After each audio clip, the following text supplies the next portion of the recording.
Hey everyone, Trent here. Welcome to the Comic Vault, where I review this week's comic books and tell you what I thought of them. Now, unfortunately, I have had to cut back on a lot of the series that I was picking up due to funding being a bit tight, but don't worry, there's still plenty that I'll be going through, starting with Marvel's lot, and my pick of the week, Venom number 16, from Donny Cates. Donny at this stage has done virtually no wrong with Venom. He's broken Eddie down, showing the relationship with the symbiote, and there's a lot of moral questions going on in his mind. Is he a monster who turned the symbiote bad, or is the symbiote bad who's turned him into the monster? These are the themes that he's exploring, and we are getting a lot of build-up to Absolute Carnage, which starts next month. Now, this issue sees the aftermath of War of the Realms. Eddie is at his lowest, and he's trying to find work, get his life back on track to look after his son who doesn't know his son.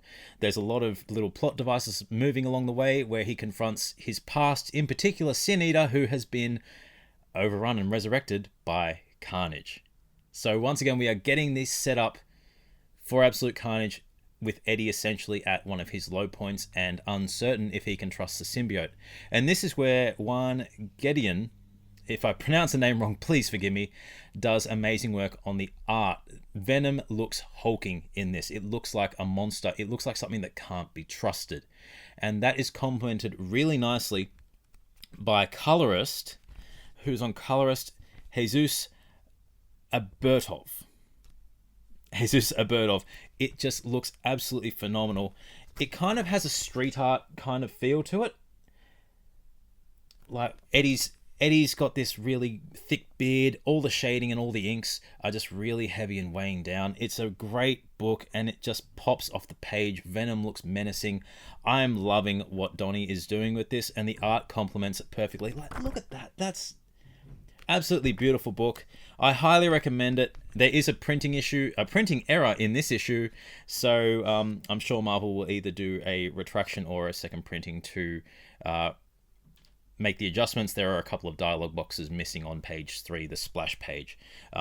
So Donny sent out a thing about that, but it's got me really excited for Absolute Carnage. Ever since Null was introduced in the first volume of this book, it's just been completely ongoing and breaking down the relationship between Eddie and the symbiote. Something that you definitely need to pick up. I don't know why Rhino's on the cover. Rhino's not even in the issue, but yeah, a great book. Now, another interesting book is the essential epilogue to War of the Realms, which is War of the Realms Omega. This book, basically, it's a tie-in to set up the upcoming story arcs and solo issues that are coming for Valkyrie, Loki, Punisher, and it has a little bit of a nice interaction with Daredevil and Heimdall, which has set up an interesting premise that I wonder whether they'll actually go into. But there's not really much to this book other than to set up the upcoming story, so I would recommend getting it if you are interested in picking up Valkyrie or Loki or Punisher Kill Crew, because it does kind of set them up nicely and gives you a taste of what to expect. I wasn't excited for Valkyrie, but seeing what happened in this book in particular was a nice little tease of what's to come, and I actually kind of want to see how Warthor's hammer, which is now attached onto Jane Foster's wrist, is able to give her Valkyrie powers. That's something that's set up that's going to be explored. But it's a really interesting book. Loki sets up an interesting premise. He's now the king of Jotunheim, and how that's going to play into future stories. He's acting the hero again. And Punisher Kill Crew, it just looks like it's going to be a lot of fun hunting monsters. So if you're into deep story, you're not really going to get that in this issue, but it does serve up to a nice little tease of what's to come with 4 little stories. God and the Devil Walk into a Church, written by Jason Aaron. The Job I Have to Do by Al Ewing and Jason Aaron, that's setting up Valkyrie. Born Small by Daniel Kibblesmith, that's setting up Loki. And War Orphans by Jerry Dugan, that is setting up Punisher, and it looks awesome with art by Juan Ferreira. That's the one I'm going to be picking up, definitely. I'm going to test out all of them, so check out my reviews when they come for those books. But yeah, not an essential book, but if you want to see what is happening after War of the Realms, pick up War of the Realms Omega. It's a nice little tease, and it gives me vibes of the Point One books that Marvel did a couple of years ago, where it's teasing ongoing series. It's a good way to get you wanting to know whether you want to pick them up or not. So there are a couple I'll pick up. I'll probably pick up all the first issues just to see how they go, but then I won't really I will adjust. Another good book by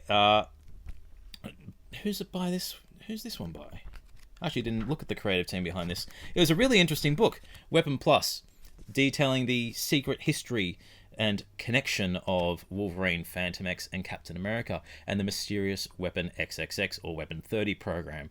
I thought this was actually going to be a one-shot, but there are story developments in this book that tease a big conspiracy going forward in the Marvel Universe, which is something that I'm really interested to see play out. So it's written by Ethan Sachs with art by Digenis Neves, forgive the names again, Inca Adriano Di Benito, and colorist Fedicio Blee. So it is a very interesting book. The dynamics between Cap and Wolvie are written really, really well. Sachs understands that, and Phantom X plays a really fun role as well that ties into this conspiracy. The art is a lot more cartoony than I'm normally used to. I was expecting it to be a bit more gritty, considering it's to do with Weapon X, but there are some great colors. It really pops off the page, and the conspiracy that goes on ties to a lot of key Marvel heroes, and this is the splash page that I'll direct you all to that has a hint of that.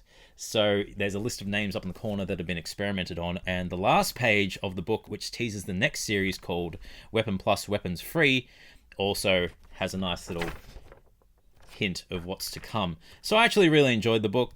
Some snarky dialogue between Cap and Wolvie, and an interesting conspiracy that I actually generally want to play out more, because I do enjoy the Weapon X, Weapon Plus, and all the different weapons and how they've tied into the universe. And it's good to see that it's not just Wolverine, because it doesn't make sense that it would only be mutants that get experimented on, and to have it tie into the Super Soldier Serum and Project Rebirth, I actually really enjoyed that. So a fun little issue. I wasn't expecting much from it. I wasn't going to pick it up, but I'm glad I did, because it is going to reveal a nice little conspiracy. Now, I am half and half about this book. I love Black Cat. I love Felicia, and I really love the covers that are coming with this. So I got the Campbell and the Mark Brooks variant. It's a little mini-series, a 5-issue mini-series, I think they said it's going to be. There is the Carnage cameo in this book, which is done by the nice little logo alteration that has the symbiote and Null's symbol up in the corner.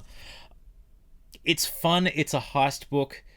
It's dealing with mysticism, which I don't enjoy. I don't particularly like having normal thief characters deal with people like Doctor Strange, because it just shows how much out of their element they are, and it just creates wacky situations that no one should really deal with. And yeah, I'm very hit and miss. Jed MacKay is the writer. He does great writing Felicia. I enjoyed how he writes Felicia, but I'm not really enjoying the script and plot to this, and the art by Travel Foreman leaves a lot to be desired on a lot of pages. A lot of it feels like it's messy art done on Illustrator, not really thick and clean lines that I normally like. Once again, that's just a matter of personal preference. I think some people will definitely love Travel Foreman's art, but it is very inconsistent on a lot of pages, and that ends up taking away from a lot of the story. Like here, very, very, very, very messy and very, very thick line work that is very inconsistent with the rest of the book, and it comes off messy. But it is saved by Brian Reber on colors, because Brian makes a lot of the pages pop and a lot of the backgrounds, even though they are wooden and quite static, they do stand out. There is some very fun dialogue in here, particularly between the crew. There's one point where Felicia is having some dialogue with some snakes, some mystical snakes in Doctor Strange's house, and that's a lot of fun. There is a subplot going where the Thieves Guild is looking to take down Felicia as well, so that's going to hopefully play in. But with the fewer issues that are coming out, I'm pretty sure it's going to be hard to fit it all in, because we've now got another threat in a mystical character while in the House of the Sorcerer Supreme, Xander the Merciless. That's something that Felicia's going to be dealing with next issue. So yeah, a bit disappointing in Black Cat's first solo outing so far, but the covers are amazing. J. Scott Campbell and Mark Brooks on the variant. So I had to pick them up. Now, another book that I was very worried about, but is actually turned out to be quite interesting, is Invisible Woman. Once again, getting a renowned cover artist to do the covers in Adam Hughes. This is written by Mark Waid and art by Mata de Iluis. So this is a very interesting book. They've taken the espionage route. I was wondering what they were going to go for, but it details Sue Storm's history in covert missions with the original Nick Fury, in like a little pretense at the start, and then shows her in the modern world as a member of the Fantastic Four, and is getting one of her friends has been kidnapped and is being held prisoner, and going into she ends up in Madripoor by the end of the issue, meeting Black Widow, and it does make for some very interesting story concepts. I had never ever pictured Sue Storm as a kind of espionage character, so I'm really glad Mark Waid has done that in taking her into the covert secret ops route, and she'll be able to use her powers, and we get to see some of how she uses her powers of invisibility early on. The art is hit and miss. There are some really awesome panels, but then there are some where there's one point where Sue kind of looks like Puppet Master and Hulk mashed together, and this is that particular panel here. It just doesn't look well, but on the other pages, the artwork is really good. Sue's drawn really well. Facial expressions are great. The line work is great. I actually enjoyed this book a lot more than I thought I would. So I'm going to be picking it up for the rest of the series to see how it goes, and seeing Sue team with Natasha is going to be awesome. And once again, the covers are going to be great for this as well, with Adam Hughes continuing to do the covers. So yeah, I was pleasantly surprised with this book. I couldn't help but read it in some things as like a Sterling Archer mission, and that made it a bit more fun. So maybe going with that idea. But we get to see some of the covert mission of Sue in the snow. It does make for a lot of fun. So, and yeah, Mattia de Iluis did the colors as well. So there were some really great popping moments, and seeing how the snow applies with some of the digital art that was going on was good. So I recommend picking that up just to see how it goes. It may not be everyone's taste, but I enjoyed it. And we got two big books coming. Actually, I'll do this one next. Avengers issue number 21, written by Jason Aaron. This is taking place after War of the Realms has finished, so it is a quiet issue where we see the Avengers having a relax in a spa, where we've got Cap naked in the spa with his shield, Iron Man naked in the spa with his helmet, and Thor naked in the spa fondling with his hammer. Yep, fondling with his hammer. Good old euphemisms. Anyway, it's a fun issue. It's good to see the Avengers have their downtime, along with Jason Aaron continuing to build up the key plot points. One of the things that I like about Aaron's writing is he plants seeds throughout the story that he later builds upon. But this is also a hindrance to this series. I feel like with this series, we've gotten some really potentially epic storylines, but they've been cut short, because of an event coming through, like the war with Dracula. Didn't really feel like it concluded, as did the Namor situation. And now we've got a new Star Brand, a new Squadron Supreme. Namor's still there. It's all bit, and now we've got Mephisto in the picture. It's all just building up without much payoff yet, but I'm excited to see where that payoff goes. And we get a lot of little hints as to where we're going to go. We've got the Ghost Rider story arc starting next month, which has been plaguing Robbie Reyes a fair bit, and we get to see Robbie interact with Captain Marvel, build some good relationships there, and he's going to be using Carol as kind of a crutch to deal with the superhero nature and all the issues that come with it, which is something we haven't really seen with Robbie, and why I kind of feel a disconnect with Robbie. He's kind of just been thrown in there without much growth, and he's been getting a lot of growth, and it'll be good to see how he goes up against Johnny, who's now the King of Hell, and the Cosmic Ghost Rider as well. So some really fun dialogue. He knows how to write great characters. She-Hulk is a lot of fun, although there's a really weird encounter and flirtatious moment with Blade and Boy Thing. I love Boy Thing, by the way. Give me more Boy Thing. But now it looks like Blade's out of the book. But I'm actually really liking this book. I want it to do a lot more than what it is. It is meant to be like the premier flagship book, and it still feels like it's a little bit restrained on some of the story points. But that's just me. You may think otherwise.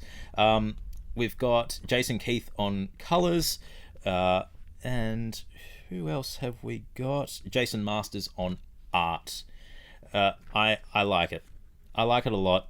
I'm liking the dynamics between a lot of the characters. Black Panther has a really cool moment where he confronts Coulson, and you can just see kind of the game of chess being played by Panther and Coulson here, and the Squadron Supreme.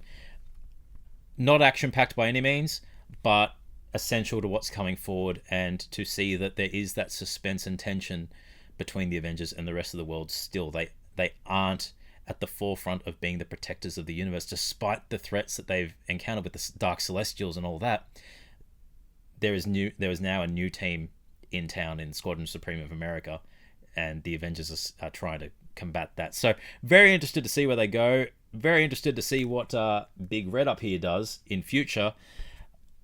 I'm happy with Jason Aaron writing this. He has control. He knows how to build the long story. Thor, God of Thunder is one of the best stories going around, and that finally, after so many years, culminated with War of the Realms. Like, he knows what to do in the long game.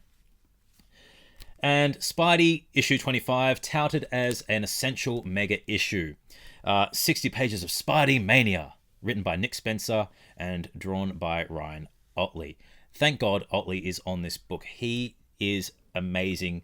I love the way he draws Mysterio for a start, and just the way he draws a lot of the characters. They've got that sleek, slender look. And if you're a fan of Invincible, you'll be very much a fan of this. There is also Ramos doing some pages that involve the Lizard in this. But yeah, it's great. Patrick Gleason and Kev Walker are also on pencils, with Cliff Rathburn, Victoria Olazaba, Dexter Vines, Patrick Gleason and Kev Walker inking, and Nathan Fairbairn, Edgar Delgado, Dave Stewart, and Laura Martin as colorists. Is this an essential? $7.99 US. This is $7.99. Does it need to be that price? No. The final two backup stories of this book, involving Jameson and just a little like chibi Spidey, not really essential, and could have cut down and saved the price. If you're going to do a anniversary issue for an issue 25, like, I know a lot of books don't last past 10 issues now, but if you want people to keep buying the product, don't make it $7.99. You only get suckers like me buying it. But the main story I actually really enjoyed. It's following up from Hunted, and we get some more interesting revelations. Well, not revelations per se, but some more interesting progression involving Kindred, which is the devil with the centipede limbs, and Mysterio. There's a big callback to earlier Mysterio stories. Some really great dynamics between Carly Cooper and MJ, and the female Electro, and Spidey dealing with the Lizard and how he's losing control again of his mutation. That basically sets up the main story for this. Great art, great dynamics between the characters. The MJ story was the standout for me. She's now finding her place again, which is great after years of suppressing the Spider-Man-MJ relationship. And it's good to see Peter continue to care about those who he really probably shouldn't care about. But given his relationship with Doc Connors, it makes a lot of sense. Even though the Lizard continues to plague Spider-Man. All the villains continue to plague Spidey, but Spidey always believes there's a better way. He doesn't want them out of the picture. He wants to help rehabilitate them. So I'm actually really enjoying what Nick Spencer has been doing with this book.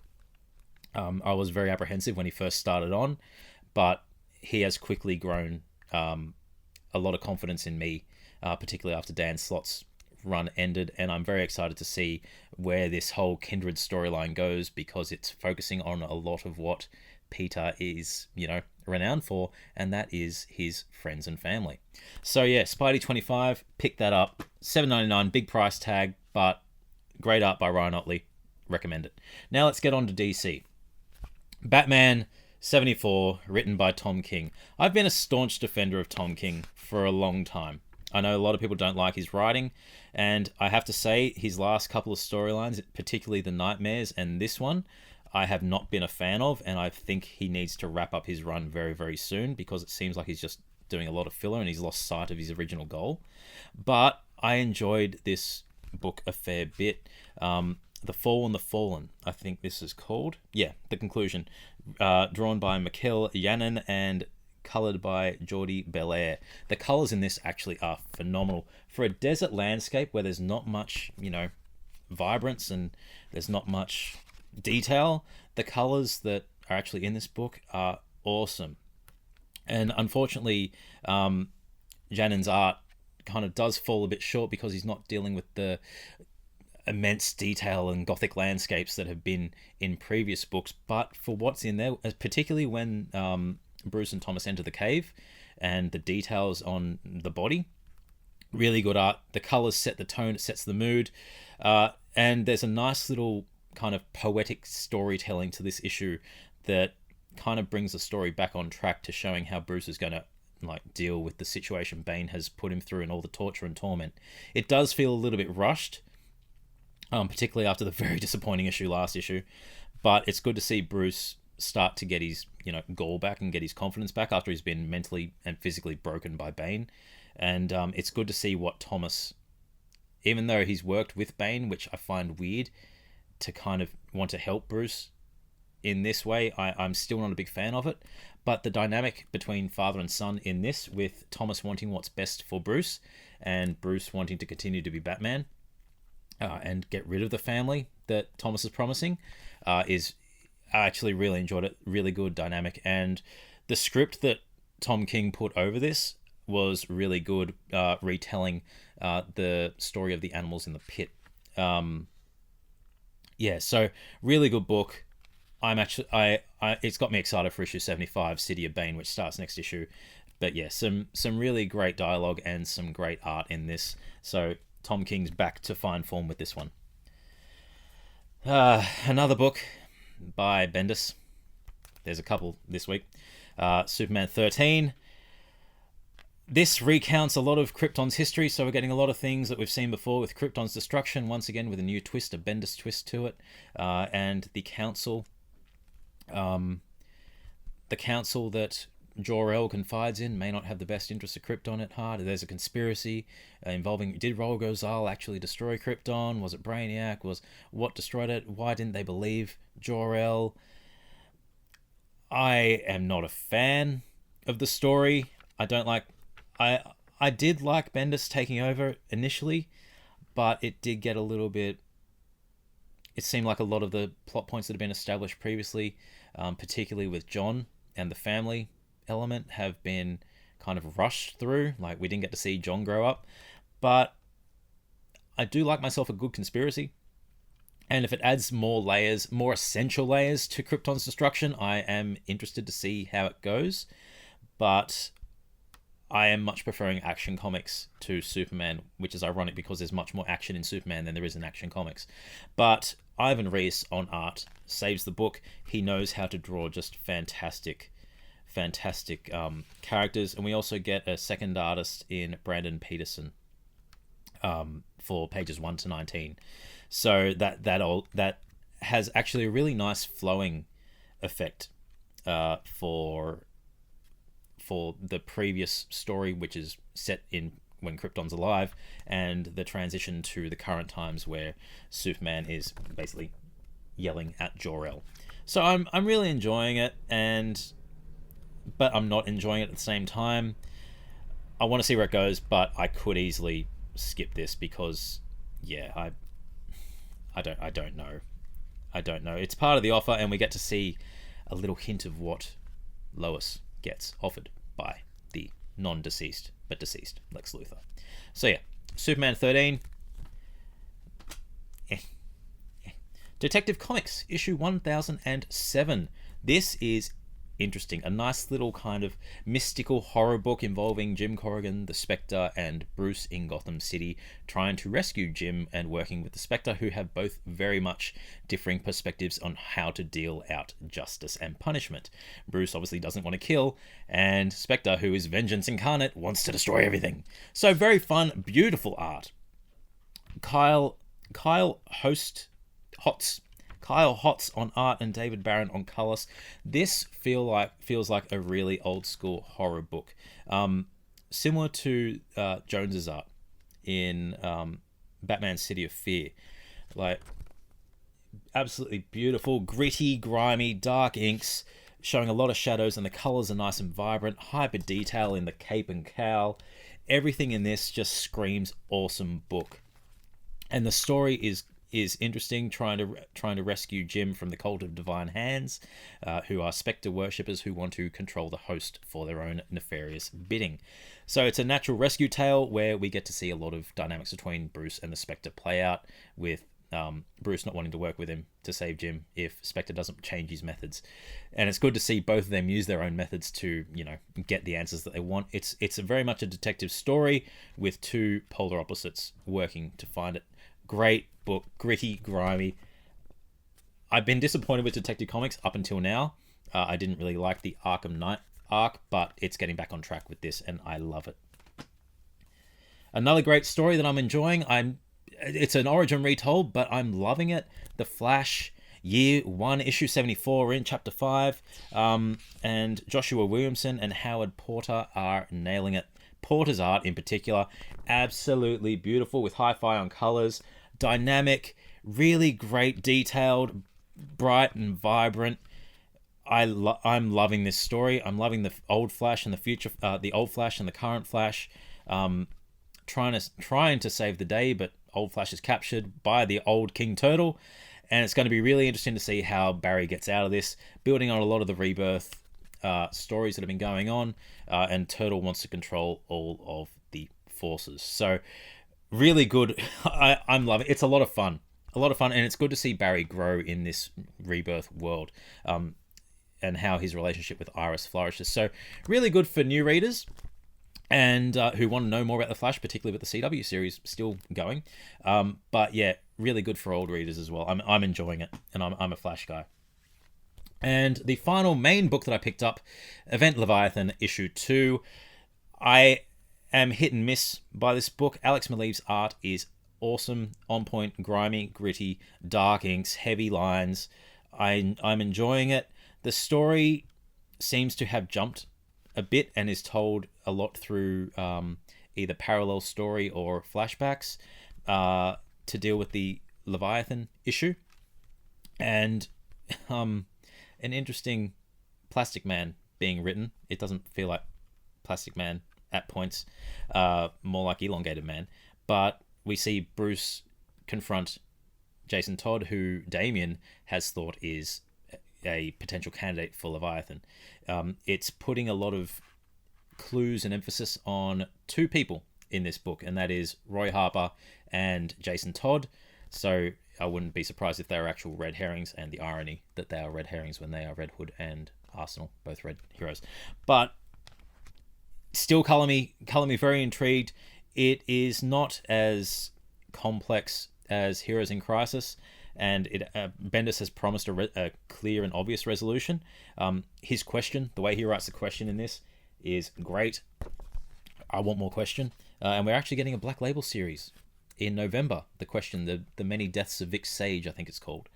So I'm very keen on that. But I am quite interested to see where this goes. There's an attack on Sam Lane's life, or supposedly he's trying to be spared, and an agent of Leviathan came in and tried to either rescue him or kill him. No one knows yet. Is Leviathan actually good, or are they inherently evil, with all the espionage and covert operations being destroyed? So we are dealing with a lot of issues there, and the actual book finishes with an interesting send-off involving Red Hood and the 6 investigators, detectives that are going through it. So not so much detective work in this as promised. There was a lot more kind of detection going on in issue 1. This kind of jumps forward, and it feels like we missed a bit in the middle, but still very much into it. Event Leviathan 2 out of 6, and I'm very keen to see where it goes. So that's the main books, and I'm just going to introduce a segment called the back issue bin, the back issue bin, the back issue find, the back issue bin, the back issue bin, where I go through and read some back issues this week, and I pick one to recommend to you. And this one is a Batsy book from the 90s, issue 522, involving one of my all-time faves, Swamp Thing and Killer Croc. It is an awesome little story by Doug Moench, and Kelly Jones is on pencils. If you liked Batman City of Fear, or King of Fear, sorry, you will love this story. It is grimy, gritty, dark. It is horrifying, where we've got Killer Croc, who has been recalled in the previous issue from Arkham via Swamp Thing to come to the swamp and make his new habitat. So he's escaped Arkham.